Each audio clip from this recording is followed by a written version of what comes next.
Добро пожаловать в мой канал.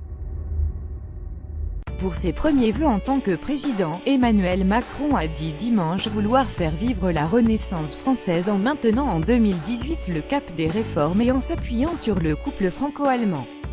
Les transformations profondes, commencées en 2017, se poursuivront avec la même force en 2018, a assuré le chef de l'État dans ses vœux pour la nouvelle année diffusée en direct de l'Élysée, citant notamment l'école, le travail et le climat.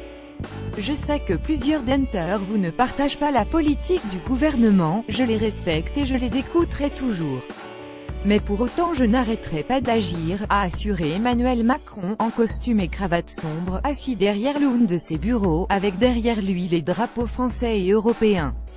Élu en mai sur un programme centriste et pro-européen, le président français a réussi lors des premiers mois de son mandat à faire voter plusieurs réformes comme celle du Code du travail sans forte contestation, alors que l'économie, comme dans toute l'Europe, est en train de se redresser.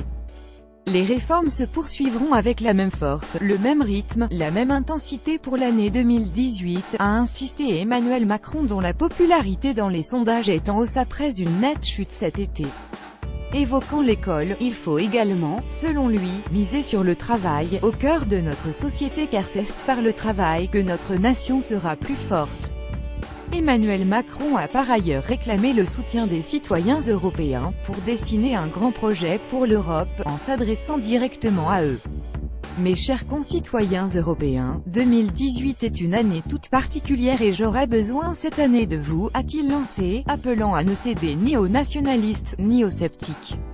Je crois profondément que l'Europe est bonne pour la France et nous avons besoin de retrouver l'ambition européenne pour faire face à la Chine, aux États-Unis, a-t-il souligné. Je continuerai à travailler tout particulièrement avec l'Allemagne. Ce colloque intime avec nos amis allemands est la condition nécessaire à toute avancée européenne, a dit le président français qui n'a pas évoqué le Brexit. Enfin, il a fait part de sa certitude que nous gagnerons cette bataille contre le terrorisme islamiste au Levant, au Sahel et sur notre sol national.